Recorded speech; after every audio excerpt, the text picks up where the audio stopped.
Hello Christian family, and welcome to our YouTube channel. I hope you all are doing well, keeping safe at home during this time of self-quarantine and social distancing. Last year I ran a survey just to find out what are some of the most difficult questions that people often ask themselves about Christianity, about God, about religion. And as part of the series I started last time on investing on your spiritual life during social distancing, I am going to be answering most of the questions that were asked in the survey that we ran. So the videos are going to be very short, so I'm going to be taking one question per video, so it should be about 3 to maximum 5 minutes each video. And at some point I am going to be joined by some of my fellow brothers and sisters who are also going to be just participating into the discussion, so you can expect that in our upcoming videos. So today I'm going to take my first question, which is why does God allow so much suffering, and that some people should live in poverty while others have more than they need? So in the question there are two things that stood out for me. So the person who asked the question is asking, why is it that God is not doing something about the inequality and the injustice that we see happening in the world? Well, the shortest way I can answer this question is God has a plan, and that plan is Jesus Christ. So God works according to a certain plan that is already laid out.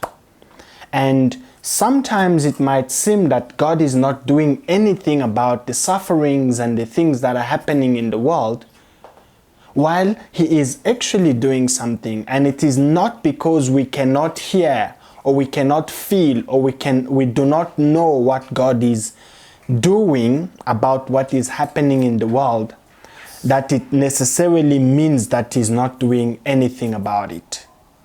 And again, does that mean that God doesn't care about the inequality and the injustice that is happening in the world? No.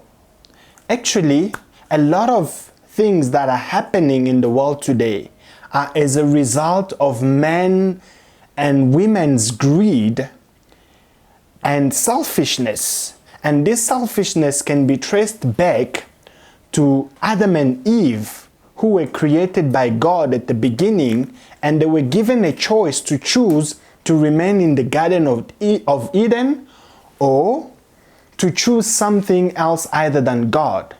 And as we all know, they decided to choose something else other than God. And because of their disobedience, today we find ourselves living in a world where there is a lot of injustice, there is a lot of bad things happening. And God, because of His love, did not just sit around and do nothing about it. And because He knew about it already, way before it even happened, He made a plan, and He sent His begotten Son, Jesus Christ, to die. And we all know that even though Jesus Christ was holy and innocent, God allowed Him to die, to be shamed and to go through the same injustices and the same sufferings that we are also going through today. And I believe that God wanted His begotten Son, His innocent begotten Son, to go through that process so that He can identify with our suffering, with our pain, and with all the bad things that are happening in the world today. So He feels the same way you feel when bad things are happening, because at some point He allowed His innocent begotten Son to go through the injustices of humankind. So, and I'm sure that in your life, if you look closely, sometimes you might be overwhelmed by the bad things that are happening around you, like coronavirus and all these things. But if you look closely, you will realize that actually there are signs and things that prove that God is working in ways we might not be aware of. Just to help you meditate a little bit more on this topic or this question, I'm going to put a few verses that you can use just to guide you in the process of your meditation.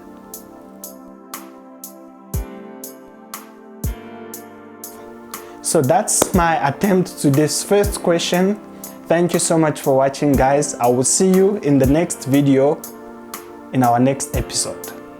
God bless you.